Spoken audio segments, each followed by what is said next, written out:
नमस्कार दोस्तों, आप सभी का एक बार फिर से स्वागत है। दोस्तों, आज के इस वीडियो में हम लोग बात करने वाले हैं 1 किलो वाट सोलर सिस्टम की जो लेटेस्ट कीमतें आई हैं उनके बारे में पूरा डिटेल के साथ। और एक सबसे बड़ा जो क्वेश्चन हमें देखने को मिलता है कि सपोज दैट अगर हम लोग एक केवीए का क्योंकि हमारा जो इन्वर्टर होता है वो हमेशा केवीएज के अंतर्गत आते हैं, तो इस वाले सिस्टम पर हम कितना लोड चला सकते हैं। तो आज इस वीडियो में मैं आपको हर एक चीज़ पॉइंट टू पॉइंट एकदम डिटेल के साथ बताने वाला हूँ, जिससे आप पहली बार सोलर लगवा रहे हैं या आपने पहले भी सोलर इंस्टॉल करवाया है तब भी 100% आपकी नॉलेज में इम्प्रूवमेंट होगा, ये मेरी गारंटी होने वाली है। तो आप सभी लोग वीडियो अंत तक जरूर देखिएगा और हमारे चैनल ग्रीन सोलर इंडिया पर अगर पहली बार आए हैं तो उसे सब्सक्राइब करना मत भूलिएगा। दोस्तों, किसी भी सोलर सिस्टम को बनाने के लिए उसमें मेन 3 इक्विपमेंट लगते हैं। इनके बारे में हम लोग बाद में बात करेंगे। पहले बात करते हैं उस 1 केवीए की इन्वर्टर की, क्योंकि हम लोग अपने सिस्टम में 1 केवीए का अगर 1 किलोवाट का सिस्टम लगवा रहे हैं तो definitely we will go with the 1 KVA solar inverter. But the confusion is that कि 1 केवीए का मतलब होता है 800 वाट्स। मोस्ट ऑफ टाइम लोग ये सोचते हैं कि 1 केवीए में भी हमें 1000 वाट मिलता है, पर ऐसा नहीं है। 1 केवीए में हमें 800 वाट ही मिलता है।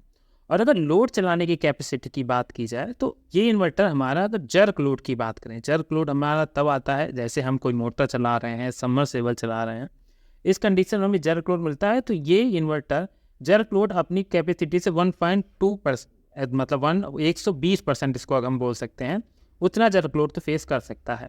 पर एक्चुअल में इसका जो लोड चलता है तो 800 वाट का ये सिर्फ 70% तक ही लोड चलाने की कैपेसिटी रखता है। तो इसको अगर हम लोग कैलकुलेट करते हैं तो 560 वाट निकल कर आता है। तो अगर आपकी एक्चुअल में नीड जो है वो 560 वाट तक की है तभी आप 1 केवीए के इस इन्वर्टर की तरफ जाएं, वरना आप इसके किसी बड़े इन्वर्टर की तरफ जाना पसंद करें। तो ये तो हो गई इन्वर्टर की कैपेसिटी की बात। अब आज की डेट को जो प्राइस है उनके बारे में बात कर लेते हैं। दोस्तों, आपको 12 वोल्ट का जो सिस्टम है उसमें आपको 2 टाइप के सोलर पैनल देखने को मिल जाएंगे। या तो आप 12 वोल्ट के सिस्टम की पैनल की तरफ जा सकते हैं या 24 वोल्ट के पैनल की तरफ जा सकते हैं। यहाँ पर हम लोग सिर्फ एक ही टेक्नोलॉजी की बात करेंगे जो सबसे ज़्यादा लेटेस्ट टेक्नोलॉजी है, और वो है mono PERC half cut bifacial solar panel technology. पर अगर आप 12 वोल्ट के सोलर पैनल्स की तरफ जाएंगे तो आपको यहाँ पर इनका चार्जेस काफ़ी ज़्यादा हाई देखने को मिलेगा, जो आपको 45 रुपये पर वाट तक भी मिल सकता है। तो इस वजह से हम लोग जो अपने सिस्टम पर पैनल लगाएंगे वो 24 वोल्ट के लगाएंगे, और आज की डेट में इनका मार्केट प्राइस मात्र 25 रुपये पर वाट के हिसाब से ही होने वाला है। तो 1 किलोवाट का सिस्टम है तो डेफिनेटली हम लोग 1000 वाट का ही पैनल लगाएंगे और 25 रुपये के हिसाब से कैलकुलेट करेंगे तो मात्र 25,000 रुपये में आपका 1 किलोवाट का सोलर पैनल आ जाएगा, जिसकी जो यूनिट जनरेशन है वो अप्रॉक्सीमेटली 5 यूनिट तक से प्लस ही होने वाली है जब हमारा एक अच्छा सनी डे होगा। पर अगर वेदर गड़बड़ है, सर्दियाँ आ रही हैं, तो ये आपकी जनरेशन 1 से लेकर 3, 4 ये वेरिएबल होती रहेगी, पर अच्छी कंडीशन में आपको 5 यूनिट तक की जनरेशन मिलेगी ही मिलेगी। तो 25,000 रुपये के हमारे इसमें सोलर पैनल लग जाने वाले हैं।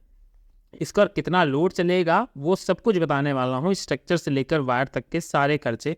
तो बस आप वीडियो ध्यान से समझते जाइएगा, आपका हर एक पॉइंट क्लियर होता जाएगा। दूसरे नंबर पर आपको जो लेना है वो लेना है हमें inverter.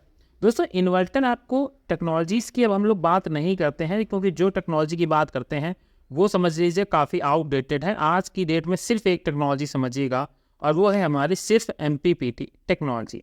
MPPT technology solar industry की अभी तक की सबसे बेस्ट टेक्नोलॉजी होने वाली है। और 1 केवी का सिस्टम है तो यहाँ पर हम लोग हाइब्रिड की भी बात नहीं करेंगे और ना ही ऑन ग्रिड की बात करेंगे कि आप चाहे तो हाइब्रिड ले सकते हैं, पर 1 केवी में आपको हाइब्रिड का ऑप्शन नहीं मिलेगा। यहाँ सिर्फ आपको ऑफ ग्रिड सिस्टम का ही ऑप्शन मिलेगा। और इस इन्वर्टर की जो एक ऑन एवरेज कीमत की बात करें दोस्तों, तो वैसे तो अगर आप 3 किलोवाट या 4 किलो केवीए या 5 केवीए तक का सिस्टम लेते हैं तो वहाँ पर हम लोग कैलकुलेशन में 10,000 रुपये पर केवी के हिसाब से सिस्टम जोड़ देते हैं। पर जब 1 केवी की बात आती है तो आप 10 से 12,000 रुपये का बजट जरूर लेकर चलिएगा, क्योंकि इससे कम में आपका 1 केवी का इन्वर्टर नहीं आएगा। इसमें आपके पास बहुत सारे ऑप्शंस हैं, अगर आप पूछेंगे तो मैं कमेंट में हर एक ऑप्शन के बारे में आपको क्लियर बता देने वाला हूं। तो यहाँ पर हमें 10,000 रुपये के करीब हमारा 12,000 रुपये का इन्वर्टर पड़ने वाला है। अब बात करेंगे कि क्या हमें इस इन्वर्टर से बैकअप कितना मिलने वाला है। तो दोस्तों, बैकअप के लिए भी हमें सिलेक्शन करना पड़ता है अपने लिए एक बेस्ट सोलर बैटरी का। ऑप्शन तो दो अवेलेबल है। पहला हो गया हमारा लिथियम बैटरी का ऑप्शन, पर कुछ लोगों का बजट वैरी नहीं करता है, इतना फ्लेक्सिबल नहीं होता है कि वो 30 से लेकर 32,000 रुपये तक की लिथियम बैटरी जाएँ, तो आप जा सकते हैं अपनी टाल ट्यूबलर और सबसे भरोसेमंद टेक्नोलॉजी की तरफ, जिसमें अगर आप 150 एच की बैटरी लेते हैं तो नियर अबाउट आपको 13,500 रुपये की बैटरी मिलती है। 180 एच की बैटरी लेते हैं तो यहाँ पर हमें करीब 15,500 रुपये देने पड़ते हैं, और 200 एच की बैटरी में करीब आपको 17,500 से 18,000 रुपये देने पड़ते हैं। और ये डिपेंड करता है कंपनी टू कंपनी, आप किस कंपनी की बैटरी की तरफ जा रहे हैं। तो अगर हम 150 एच की बैटरी की बात करें और ये बैटरी चलेगी कितना, मतलब कितना पावर स्टोर करके रखेगी, तो यहाँ पर मैं आपको बता देता हूँ। 150 एच की अगर 12 वोल्ट बैटरी की बात करें तो इसकी अगर हम लोग कैलकुलेशन करते हैं तो 12 पंचे 60, 12 एकम 12 और 6 12 पच्चीस 60 और 12 मतलब 6 18, मतलब 1860 वाट ये बैटरी के अंदर स्टोर रहेगा। पर हमारी बैटरी मात्र 60% तक ही आउटपुट देती है, जो करीब ये आप मान लीजिए कि 1200 से लेकर 1300 वाट तक का ही आपको पावर स्टोरेज इस बैटरी के अंदर देखने को मिलने वाला है। और ये स्टार्टिंग मिलेगा, धीरे धीरे ये डिप्लीट होता जाएगा, डिक्रीज होता जाएगा। तो इन तीनों चीज़ों के जब हम लोग प्राइस कैलकुलेट करते हैं तो वो हमारा प्राइस निकल कर आता है यहाँ पर। देखिए दोस्तों, हम लोगों ने 25,000 रुपये का सोलर पैनल लिया हुआ था, उसके साथ ही 12,000 रुपये हमारा इन्वर्टर का खर्चा था। बैटरी अगर हम 150 इसकी लगा रहे हैं तो हमें 13,500 रुपये की बैटरी मिल रही थी। तो जब हम लोग को इसको जोड़ लेते हैं तो ये जीरो आ गया, एक ये जीरो आ गया, यहाँ पर हमारा 5 आ गया, 3 5 5 10 ये जीरो आ गया, 2 3 4 5, मतलब 50,500 रुपये में हमें जो 3 मेजर इक्विपमेंट होते हैं वो देखने को मिल जाते हैं। पर हमारा यहीं पर ही इसका काम ख़त्म नहीं होता, हमें ज़रूरत पड़ती है कुछ इसकी एसेसरीज़ की, जिसमें उसकी मोस्ट इंपॉर्टेंट एसेसरी है नंबर 1 पर वायर। वायर अगर हम लोग 10-10 मीटर 2 वायर लेते हैं तो आप 2,000 रुपये यहाँ पर वायर का खर्चा जोड़ सकते हैं। इसके साथ ही स्ट्रक्चर की बात करें तो आपको करीब 3,500 रुपये का, अगर आप हाफ कट 22 इंच से 16 पैनल लेते हैं तो 3,500 रुपये में आपका स्ट्रक्चर आ जाने वाला है।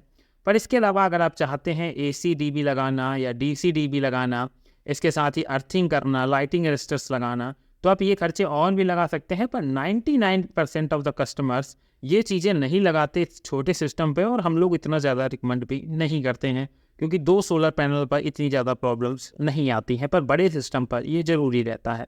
तो अगर हम इन दोनों चीज़ों को जोड़ रहे हैं तो ये हमारा करीब 5,500 रुपये का खर्च और इसमें ऐड हो जाता है।